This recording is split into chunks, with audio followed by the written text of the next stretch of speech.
আসসালামু আলাইকুম। Walton smart fridge presents world cup চিলিংয়ে সকলকে আমন্ত্রণ। যমুনা টেলিভিশনে প্রতিদিন রাত 12টায় ওয়ার্ল্ড কাপ কার্নিভাল নামে একটা অনুষ্ঠান আমি উপস্থাপনা করি। সেই অনুষ্ঠানে হাবিবুর রহমান, ফুটবল বিশ্লেষক, he is damn good, he is too good, তিনি একটা মন্তব্য করেছেন যে মেসি 39 বছর বয়সেও লামিন ইয়ামালের চাইতেও বেটার ড্রিবলার। তিনি এটা ব্যাখ্যা করার সময় পান নাই, যেহেতু অনুষ্ঠানের সময়টা খুব কম থাকে। তবে আমি যদি আসলে আমার মতো করে ওনার এই স্টেটমেন্টটাকে ব্যাখ্যা করতে চাই, তাহলে দুইটা পয়েন্ট আমি খুঁজে পেয়েছি। এক নম্বর পয়েন্ট হচ্ছে পরিসংখ্যানগতভাবে আপনি সেটা প্রমাণ পেয়েই যাবেন যে এই বিশ্বকাপে লিওনেল মেসি সর্বমোট 25টা কিংবা 26টা ড্রিবল করেছেন সাকসেসফুলি। কোথাও আপনি 25টা পাবেন, কোথাও 26টা পাবেন।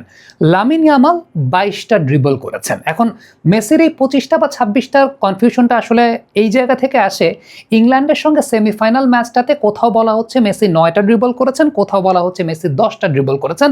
10টাই আমরা ধরে নিচ্ছি, কারণ ম্যাক্সিমাম অথেন্টিক জায়গাতে 10টা ড্রিবলের কথাই বলা হচ্ছে।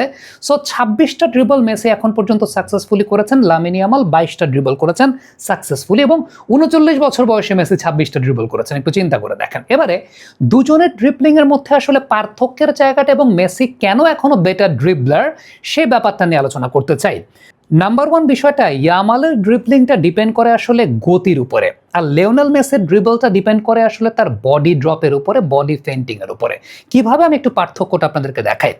লামিন ইয়ামাল মূলত তার গতি দিয়ে উইংয়ে ওভারল্যাপ করেন, এবং আধুনিক সময়কার যারা উইঙ্গার আছেন তাদের মতো স্কিল মুভের উপর তিনি ডিপেন্ড করে থাকেন, এবং ডিফেন্ডারকে গতিতে পরাস্ত করতে তিনি পছন্দ করেন। সেটা আমরা জানি। তার পেস আছে, বয়সটা মাত্র 19, তিনি সেই পেস দিয়ে বিট করতে পারেন। এখন লিওনেল মেসির তো লামিনের মতো আসলে পেস নাই। তাহলে লিওনেল মেসি কি করে থাকেন? মেসির সবচাইতে বড় অস্ত্রের জায়গাটা হচ্ছে তার বডি ড্রপ এবং চমৎকার লো সেন্টার অফ গ্র্যাভিটি। আপনি একটা বিষয় চিন্তা করে দেখবেন যে মেসি ড্রিবল করার সময় বলকে পায়ের খুব কাছে রাখেন, যে কারণে ডিফেন্ডাররা আসলে বুঝতেই পারেন না যে মেসি কখন, কোন সময়, কোন দিকে মোড় নেবেন। লিওনেল মেসি গতির চাইতেও তার ইন্টেলিজেন্সের মাধ্যমে দিক পরিবর্তনের নিখুঁত টাইমিং দিয়ে তিনি ড্রিবলিংটা করে থাকেন। That is a most important thing. আপনি যদি ইংল্যান্ডের সঙ্গে ম্যাচটা একটু চিন্তা করে দেখেন, দেখবেন যে আসলে কিভাবে লিওনেল মেসি বোকা বানাচ্ছেন। ইভেন আপনি প্রথম অ্যাসিস্টটা যখন মেসি করেছেন, সেই প্রথম অ্যাসিস্টটার সময়ও চিন্তা করে দেখবেন বলটা পায়ের কত কাছে ছিল। দ্বিতীয় অ্যাসিস্টার সময়ও খেয়াল করে দেখবেন যে মেসি যে কোন দিকে মোড় নেবেন, ডিফেন্ডাররা কিন্তু সেই বিষয়টা বুঝতে পারেন না, কারণ বল পায়ের এত কাছাকাছি অবস্থায় ছিল। 2 নম্বর পয়েন্ট যেটা বলবো সেটা হচ্ছে লিওনেল মেসি যে পজিশন থেকে ড্রিবল করেন সেটা অনেক বেশি মাত্রায় জনাকীর্ণ স্থান থাকে, মানে সেখানে অনেক বেশি মাত্রায় ক্যারেক্টার্স থাকে, ওভারলোড থাকে ওই জায়গাটায়। লামিনের ক্ষেত্রে আবার ব্যাপারটা কিন্তু হি ইজ ভেরি কমফোর্টেবল। একটা সাইড ধরে, উইং ধরে যখন তিনি 1 ভার্সেস 1 ড্রিবল করছেন, সেই জায়গাটা কিন্তু এত ওভারলোডেড পজিশন থাকে না। আপনি খুব ভালো মতো লক্ষ্য করে দেখবেন যে ইয়ামাল বেশি কার্যকর রাইট উইং বা মাঠের খোলা জায়গাগুলোতে, যেখানে 1 ভার্সেস 1 পরিস্থিতিতে ডিফেন্ডারকে কাটিং করে তিনি ভেতরে ঢুকতে পারছেন বা বলটা ক্যারি করতে পারছেন। বাট মেসি যেহেতু ইনিশিয়াল স্টেজে মাঠের একেবারে সেন্ট্রাল পজিশনটায় খেলেন, আপনি ইংল্যান্ডের সঙ্গে মেসি যখন ওই যে প্রথম ইয়েলো কার্ডটা অ্যাচিভ করালেন, ওইটা দেখলে আপনি বুঝতে পারবেন যে আসলে 3 জন প্লেয়ার মিলে তাকে ঘিরে ধরার চেষ্টা করছে। এর মধ্যে একজনকে, হ্যারি কেনকে তিনি পলতি খাইয়েছেন।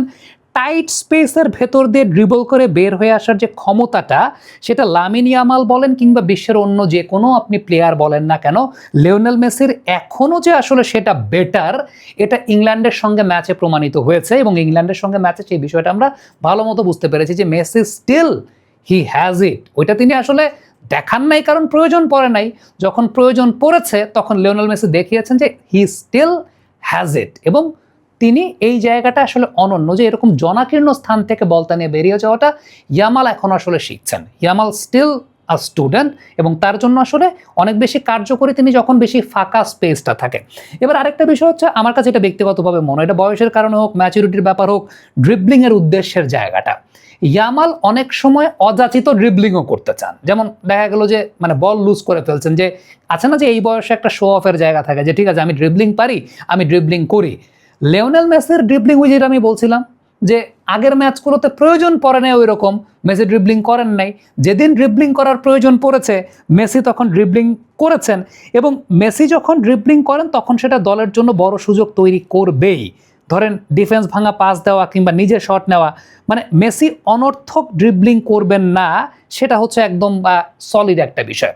দেন লাস্ট যে বিষয়টা বলবো সেটা হচ্ছে এক্সপেরিয়েন্স এবং ট্যাকটিক্যাল রিডিংয়ের জায়গাটা নিয়ে যদি আপনি একটু চিন্তা করে থাকেন, যে আমি একদম ভিডিও ফুটেজ দেখেই আপনি বিষয়গুলোকে বুঝতে পারবেন, সেটা হচ্ছে ইয়ামাল যখন ড্রিবল করেন, ডিফেন্ডারদের জন্য একটা কমন বিষয় আছে যে ঠিক আছে তিনি ড্রিবল করছেন ডান দিক থেকে কেটে বাম পায়ে একটা শট তিনি নেবেন, এটা অনুমান করা যায়। বাট মেসির ক্ষেত্রে যে বিষয়টা খুবই ইম্পর্টেন্ট সেটা হচ্ছে ডিফেন্ডার অনুমান করতে পারেন না মেসি কখন শিফটিংটা করবেন। আপনি সেকেন্ড অ্যাসিস্টে ইংল্যান্ডের সঙ্গে ম্যাচটা যদি চিন্তা করে দেখেন, একটা লাপজা মেসি দিয়েছেন, ওই সময়টায় অপোনেন্ট টিম মনে করছিল যে হয়তো বা মন্টিয়েল ওই পাশ থেকে আসবেন, মন্টিয়েলকে তিনি বলটা দেবেন বা ছাড়বেন, এরকম একটা সিনারিও। হঠাৎ করে Messi turn towards his right এবং বলটা নিয়ে একটা ঝেড়ে দৌড় দিয়েছেন, মানে সেকেন্ডের ভগ্নাংশে ডিফেন্ডার একটু বাঁকা হলে পরেই মেসি তার জোনটাকে চেঞ্জ করতে পারেন। This is called anticipation. আপনি ফুটবলীয় ভাষায় যদি বলেন দিস ইজ কল্ড অ্যান্টিসিপেশন, এবং সেই অ্যান্টিসিপেশনের মাধ্যমেই কিন্তু আলটিমেটলি লিওনেল মেসি তার ড্রিবলিংয়ের জায়গাটা আসলে ওইভাবে নির্ধারণ করে থাকেন। সো আমার কাছে মনে হয় যে হাবিব ভাই যে কথাটা বলেছেন তিনি হয়তোবা ব্যাখ্যা করার সময় পান নাই, বাট পরবর্তী সময় আমি যখন বিষয়টাকে নিয়ে একটু অ্যানালাইসিস করার চেষ্টা করলাম, আমি এই পয়েন্টগুলো খুঁজে পেয়েছি এবং আমার কাছে মনে হয়েছে যে হাবিব ভাই ওয়াজ অ্যাবসোলুটলি রাইট, যে এখনো এই বয়সেও at the age of 39 Messi is better dribbler than Yamal এবং Messi is better dribbler than anyone else in the world. এই ব্যাপারে আসলে কোনো সন্দেহের জায়গা নাই এবং আমি আসলে ভিডিও ফুটেজ দেখিয়ে আপনাদেরকে বিষয়টাকে ওইভাবে একটা জাস্টিফিকেশন দেওয়ার চেষ্টা করলাম। আর স্ট্যাটিস্টিক্স তো আলটিমেটলি এই ওয়ার্ল্ড কাপে সেটাই বলছে, বা স্ট্যাটিস্টিক্স অনুযায়ী এই ওয়ার্ল্ড কাপে সেটাই দেখা যাচ্ছে। এখন আপনারা কি মনে করছেন কমেন্ট বক্সে লিখে পাঠাবেন। Thank you so much.